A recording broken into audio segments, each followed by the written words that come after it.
the African American Museum and Library. I'm Minnesota Museum Project Coordinator, and today is a wonderful day.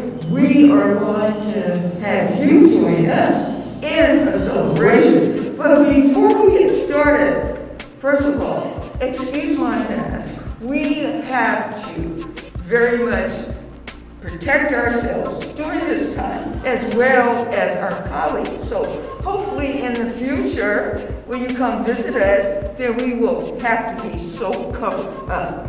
Now, the African American Museum and Library is an institution for African American history and culture, a research institution. We're a part of the Oakland Public Library. However, we're very unique. We have 4 departments here. We have a reference library, and the reference library actually has over 16,000 titles. We also have a rare book collection. The rare book collection, the oldest book, I think approximately 1800s. And we have the seed lending library. The seed lending library, you can come in and get seeds when we're open, and they're all for free. You take them home and you plant them in small containers or large containers, whatever you have available. And we're hoping that once you plant those seeds and they bloom flowers or vegetables or fruit, then you take those seeds and bring them back to us. And that's why we call it the Seed Lending Library. Now, we have an archives department. The archives department has approximately over 200 collections and growing as I talk. And we have collections such as Maury Turner, the creator of the Wheat Path. We have the first African-American school teacher in the Oakland Unified School District, Miss Ida Jackson. We have Barbara Lee's papers here. We have so many outstanding families here that have a lot of history that they're going to share with you when you visit. So that's just to name a few. Now, let's move upstairs where we are. This is our museum gallery where we host some traveling exhibitions. However, most of the exhibitions you're going to find here are created in-house from our collection. Now, today we're celebrating, of course, a wonderful celebration with our chief curator, who's going to take us through some wonderful information regarding Kwanzaa. You know, me being here, I still learn something every day about Kwanzaa. And after talking to the chief, I found that I still didn't know everything that I needed to know. So we are fortunate to have our chief curator to be an expert on this. So I want you to give him a virtual welcome. And our chief curator is Mr. Bamidele Agbasegbe-Demerson. So Bamidele, I know you're in the house. Please come up. There he is. And please, come on in. And Bamidele, this is my pleasure here. This is just fabulous, fabulous. So I'm going to turn this over to you so you can teach us what we need to know. Well, thank you very much. I think I have a mic here. So. Okay, you're good. Well, how's everyone today?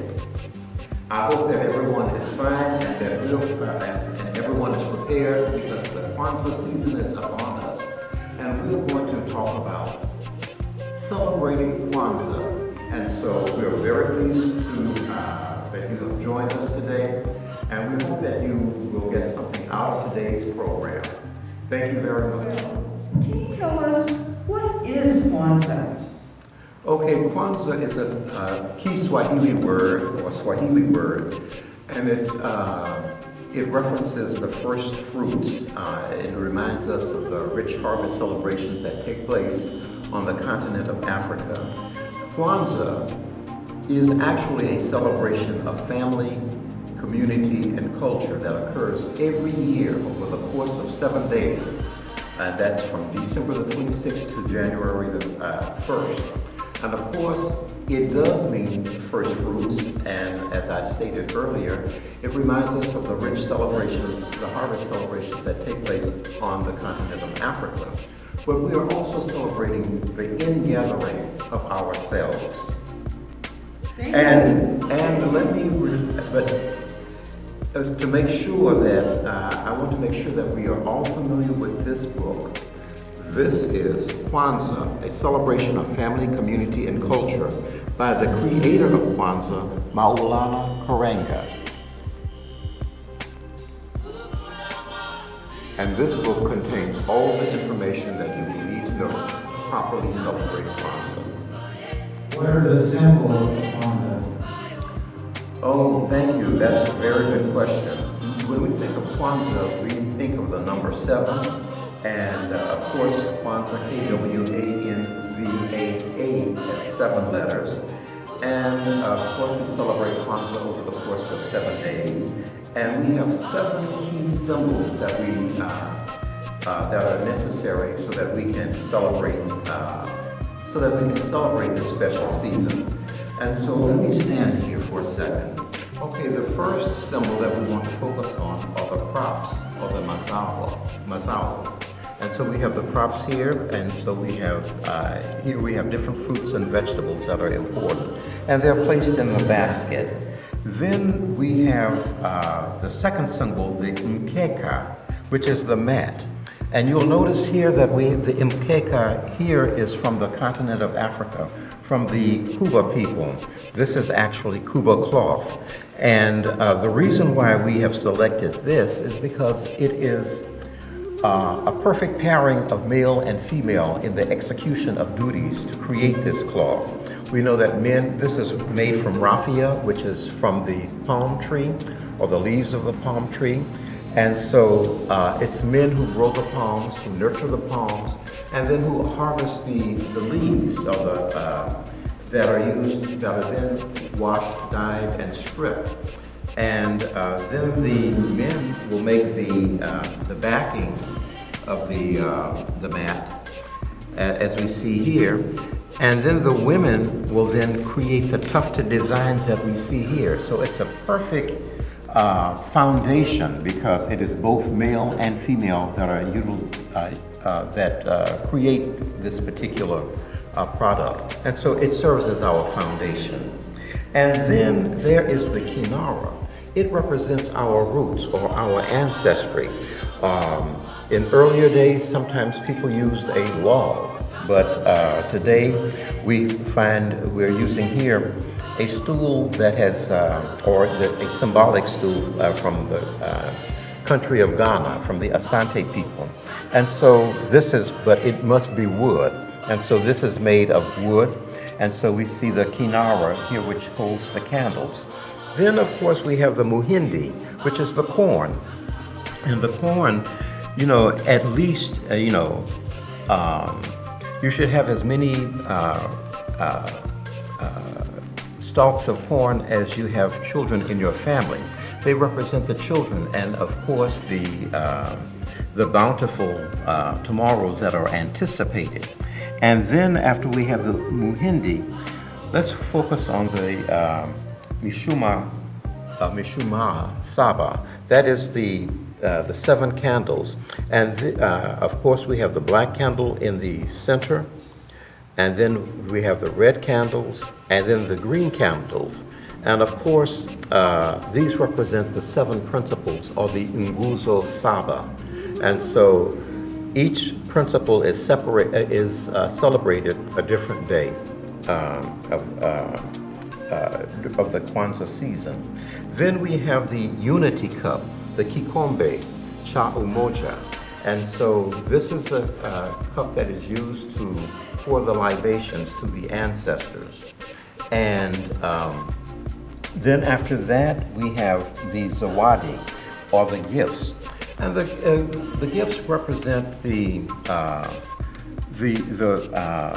commitment of the parents to work hard and so forth, and they're the rewards that are given to children who have a commitment to follow the rules, to study, to learn, and to be engaged. Now, those are the 7 basic principles, but there are 2 others that I might mention. Often, the flag is used, and we have the black, the red, and the green banner, or the black, red, and green flag. Now, of course, we know that in earlier times, we were given the tricolors of Africa by Marcus Garvey. And so we have the red, the black, and green. And of course, those are the same colors that are used in Kwanzaa. The black represents black people, of course. The red represents our struggle. And the green, of course, represents the hope for the future. And so we use those same colors in the Kwanzaa banner or the Kwanzaa flag, or the bandera, as it is called in Kiswahili. And so we have them here.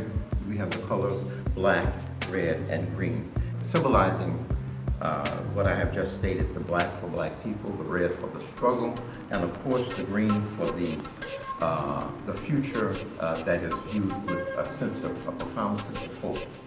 And so those are the symbols of Kwanzaa, and sometimes there is also a roster of the Nguzo Saba, or the 7 principles that are placed in a prominent position to be observed as well. And so those are the symbols of Kwanzaa. Yes. Could you please tell us what are the 7 principles of Kwanzaa? Oh, that's a great question. And remember, I said 7 is an important number because there are, when we spell Kwanzaa, it is 7 letters, and there are 7 days in this particular season, and there are 7 symbols, but there are also 7 principles, the Nguzo Saba. And so we have unity, which is represented by the black candle, and then, which represents unity. Kujichagulia refers to self-determination. Ujima is collective working responsibility. Ujamaa is cooperative economics. Nia, purpose. Uumba, creativity. And Imani, faith. Now those are the 7 principles, and they are the basic principles that are necessary for us to reconstitute ourselves. You know, when we study African societies, we understand and appreciate that these 7 principles are replicated over and over again. And certainly these are symbols that we should, these are values that we should incorporate in our own lives, especially in our efforts to recover, to strengthen ourselves, and to emerge as the powerful people that we are. And so when we light the black candle first, and then we alternate the red candles and then the green candles, and back and forth until we complete them all. How do we greet the celebrants of Kwanzaa? There are certain greetings that are used during the Kwanzaa period, and so when we, it depends on the day that is being celebrated. Say, for example, on the first day of Kwanzaa, you know, when we light the black candle, that is the focus on umoja, or unity. And so we say habari gani, which is the Kiswahili words meaning, what's the news, or what's the news of the day? And we will respond, the people will respond umoja. If it is the second day of Kwanzaa, the day that we light the red candle, we say kujichagulia, which of course is self-determination. And so if I issue the call, habari gani, then the crowd will respond kujichagulia. It's the day for self-determination. And so we do that for each day of Kwanzaa. We name a different principle that we wish to serve as our point of focus. Will you please tell us how we conduct the candle lighting ceremony? Oh, the candle lighting ceremony is held each day that we celebrate Kwanzaa, and we light a different candle for each day. And so from the first day of Kwanzaa, we light the candle of unity, or umoja, and that is the center candle, which is black. And then the next candle, the next day, we focus on Kujichagulia, or self-determination, and we light the red candle. And then after that, on the third day of Kwanzaa, we focus on collective work and responsibility, so we light the green candle. And so we go back and forth, red and green, until all of the candles are lit. And so we have the 7 principles, or the Nguzo Saba, represented by the 7 candles, which is the focus for the Kwanzaa season.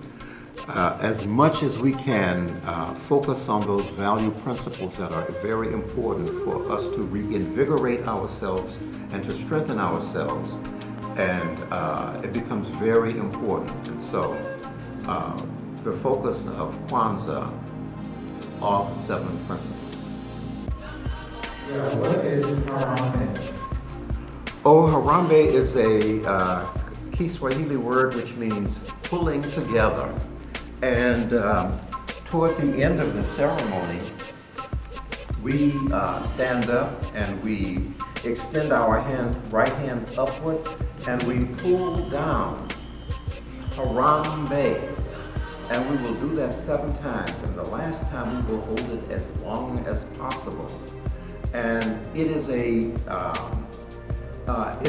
one of the rituals of the Kwanzaa season, and it's something that brings us together, and we vow to pull together, because we can't do, our struggle is a collective struggle, and everyone has an important role to play, and by Harambe we're saying we are pulling together, we work together, we struggle together, and we succeed together. What is libation? We get that question all the time. Libation is a way of sharing with the ancestors. Normally we would, in African societies and in many Caribbean societies as well, and by Caribbean I'm referring to Caribbean societies of African descendants, libations are poured out at the beginnings of ceremonies. The Swahili word is tambiko, and so it is the tambiko that is given to the ancestors.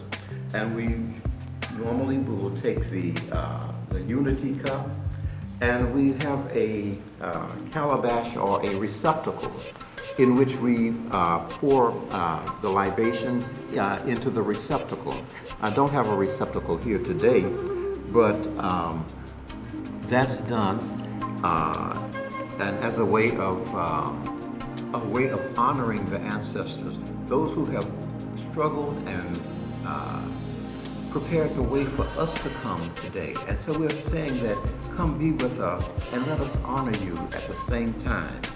And so we do that, and often as this is done, there is the libation statement of a Tamshi La Tambiko.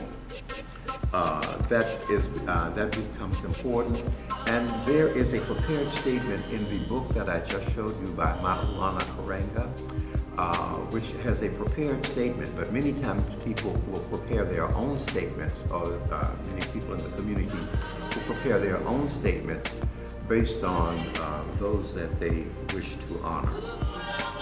What do we call the names of the ancestors? Why do we call the names of our ancestors? It's important to link our struggles over the course of time and recognize that we are not the only ones that have struggled, that have engaged in struggle, but those who preceded us on life's journey have paved the way for our being today. And so we call out many persons, the names of persons who are part of the national black community in the United States of America. But we also call out international figures as well.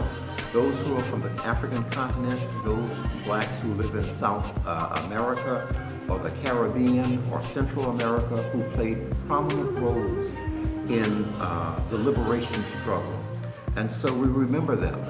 Often, in many communities, people will also note and mention the names of their local ancestors or local community figures who have played a significant part in our struggle.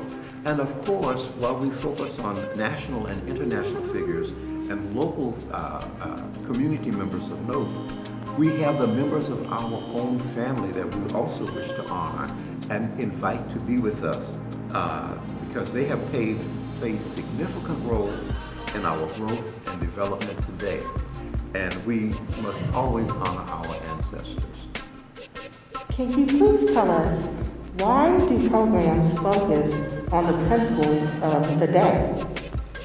Okay, each day during the Kwanzaa season, I indicated that we have the 7 principles represented by the 7 candles. And we use each day to focus on a different principle.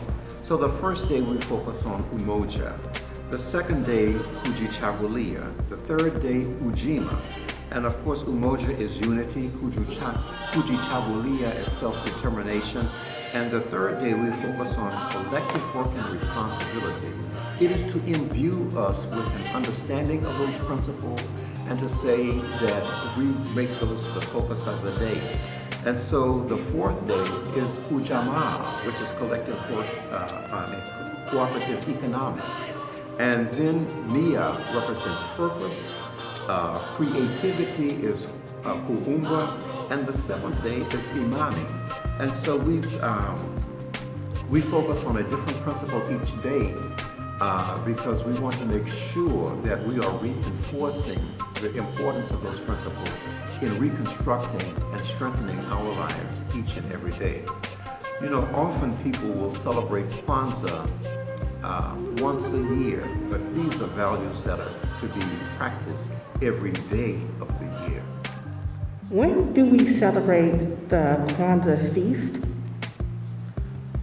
When do we celebrate the Kwanzaa feast? Yes. Okay.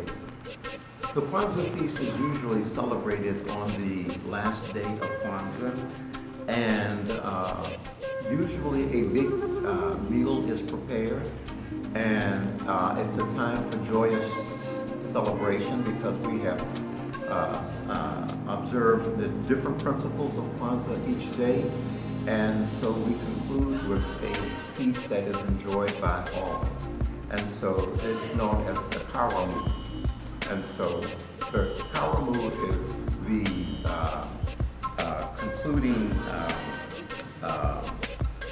is the concluding act. But we should also remember that Kwanzaa is an occasion in which we have music, we have dancing, sometimes we have poetry. We also have someone speaking about the principle of that day. And so different communities will engage in the organization and development of Kwanzaa differently. But those are some of the things that you will see each season. And so we hope that with this, you are prepared or have some basis for understanding Kwanzaa. Be sure to get the book. We have Kwanzaa, A Celebration of Family, Community, and Culture by Maulana Karanga. This is very important. And we have some books that are here on the table as well that are important to appreciate Kwanzaa. This is an earlier publication by Karanga as well. And of course, this is the extended version of that book. But we also have books for children as well. And so there's an effort to explain what Kwanzaa means to the African American community. But it has been written, there are books that have been written for children as well as for adults. Yes, I wanted to make sure that our audience understands that we have wonderful books on Kwanzaa here. Our librarian has different titles for children as well as adults. Bamidele? And so we have, I'll just name 2 or 3 here. We have Kwanzaa, an African American holiday, and then practicing Kwanzaa year-round. So there are many people that have written about this Kwanzaa, and of course, it was originally celebrated by the organization US, which was Maulana Karenga's organization, or not his organization, I'm sorry. He was the leader of that organization, but he was but that organization brought us Kwanzaa. And we have different ways of that have been created to explain, you know, the 7 candles for Kwanzaa. So we have that here. Then we can group this within the larger discussion, African American festivals and holidays, or festivals, holidays, and celebrations. And so Kwanzaa ends the year, but it also begins the year with a profound sense of faith. Bamidele, I have a question, the last question for you. You know I had to borrow some of your beautiful cloth. The one I chose for this display, can you tell us something about this cloth? Yes and no. I will tell you something about it. Yes, yes. This is manufactured, this is cloth that has been manufactured, and it's not the hand woven, it is factory, it's produced in the factory and it's stamped in the factory. Oh, okay, that was my question. I didn't know whether it Sure. was hand woven or not. No, but the hand woven, the one example of a hand woven fabric is the piece that we're using as the mat on our Kwanzaa table. And so that's this piece That would be right this here. piece? Yes, and this is very important because yes. it is, it's woven, and it's woven by the women, but of course men make the mat, and of course they throw the palm trees from which the raffia is taken. But you find many different textiles that are printed today. There is this was purchased in Ghana, and in the country of Ghana, there is a factory that produces textiles in the town of Tema, T-E-M-A. Tema? Tema. But also, these are also stamped and printed in Europe for sale. Oh, okay. For sale to the Africans Yeah. as well. But often you have textiles that are tie-dye. This is not tie-dye, of course, but the circles and so forth are often used in tie-dyes as well as other designs. And so some of them are symbols that are related to the specific culture. You know, one of the symbols of Kwanzaa that one sees many times is a bird with his head turned backwards, looking back. Yes, I've seen that. Yes. That's known as Sankofa. Sankofa. And so it refers to step back or go back and fetch it. You get your culture and you bring it forward. You get your traditions and you bring them forward. You continue to grow and develop on your traditions, even as you create new ones. But and so you see the Sankofa symbol often. Sometimes it's embroidered, sometimes it is tie-dye, and sometimes it is stamped. That's, you know, I've really learned a lot. I really appreciate it. And this time of year, we get a lot of reference calls, and pretty much the questions that your wonderful staff asked today to be a part of this, since we are close to the public. The staff actually wanted to kind of weigh in on this celebration virtual. So I really appreciate the staff, and Bamidele, you have really enlightened us, and now we're able to even answer those questions that are coming to AAMLO on Kwanzaa more efficiently by listening to you. So Bamidele, we want to let our guests know that We have these titles here on display, but also we have ebooks. And our librarian just shows us some wonderful titles that once you go online, you will just click on that link and you can view those books at your leisure. And actually view them with your family and friends. And it's all a part of coming together as a family and friends in unity. Bamidele, isn't that what Kwanzaa is all about? It is indeed a celebration of unity. But we are engaged in our Harambe. We struggle together, we study together, and we achieve together. And you know, these books are important, the e-books are important, but we should also know that we also have resources on the internet. And the most important would be the official Kwanzaa website by Maulana Karenga. Yes. That's important. But it's also important to recognize that we have DVDs or videos now. And so some of those are available as well. And so there is no reason for us not to celebrate and to honor our families, our communities, and our culture. And so with that, I would say, let us pull together. Let us pull together. Harambe.